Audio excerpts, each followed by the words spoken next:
Hello class 10th, ये आपकी science की कक्षा है। चैप्टर 1 रासायनिक अभिक्रियाएं एवं समीकरण, इसका हम अध्ययन कर रहे थे। आज हमारा जो टॉपिक है वो है दैनिक जीवन में उपचयन अभिक्रियाओं के प्रभाव। उपचयन तथा अपचयन अभिक्रियाओं के बारे में मैं आपको बता चुकी हूँ। तो आज हम यह देखेंगे कि जो उपचयन अभिक्रिया होती है या ऑक्सीडेशन रिएक्शंस जो होते हैं उनका उदाहरण हमें अपने दैनिक जीवन में किस प्रकार से देखने को मिलता है। Effects of oxidation reactions in everyday life. उपचयन या ऑक्सीकरण अभिक्रिया द्वारा दैनिक जीवन पर निम्नलिखित प्रभाव पड़ते हैं। सबसे पहला है संक्षारण या कोरोजन। आपने जंग लगी हुई धातुओं को तो देखा ही होगा बच्चों। तो जब कोई धातु अपने आसपास अम्ल, आर्द्रता आदि के संपर्क में आती है तो यह संक्षारित हो जाती है, खराब होने लगती है और इसका जो है संक्षारण होना शुरू हो जाता है।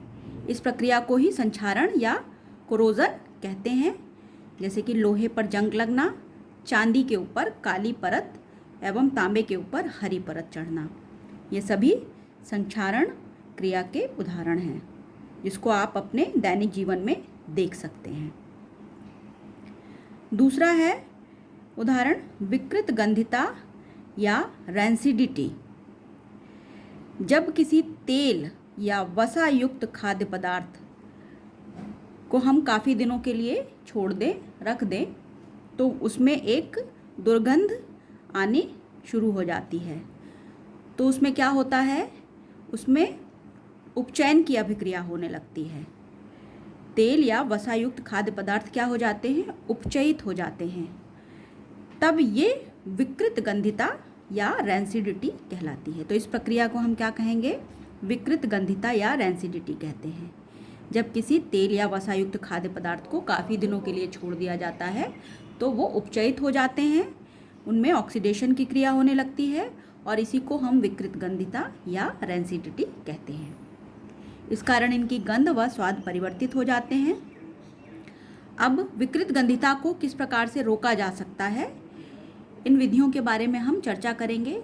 पहला है खाद्य पदार्थों को वायुरोधी पात्रों में रखना चाहिए।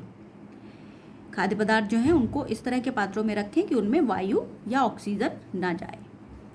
दूसरा है निम्न ताप पर पके हुए खाने को प्रशीतन करना चाहिए। निम्न ताप पर रखना चाहिए, ठंडे स्थान पर खाने के पदार्थों को रखना चाहिए।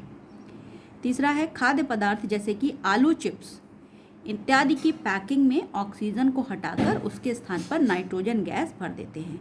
बच्चों, आपने चिप्स के पैकेट देखे होंगे जो मार्केट में मिलते हैं, तो उनके अंदर जो गैस भरी होती है उसमें से ऑक्सीजन को हटाकर वहाँ पर नाइट्रोजन गैस को भर दिया जाता है। तो नाइट्रोजन एक अक्रिय गैस है और ऑक्सीजन चूँकि ऑक्सीडेशन करती है, ऑक्सीडेशन की क्रिया में भाग लेती है, इसलिए वहाँ से ऑक्सीजन को हटा देते हैं जिससे कि वो चिप्स को ख़राब ना करे और उसके स्थान पर नाइट्रोजन गैस को भर देते हैं जो कि कोई भी अभिक्रिया नहीं करती है। चौथा है खाद्य पदार्थों तथा पके हुए भोजन को सीधे सूर्य के प्रकाश के संपर्क से बचाकर रखना चाहिए। इन पदार्थों को सूर्य के प्रकाश में रखना नहीं चाहिए। ये सभी सावधानियां यदि रखी जाएं तो विकृत गंधिता या रैंसिडिटी जैसी समस्या नहीं होती।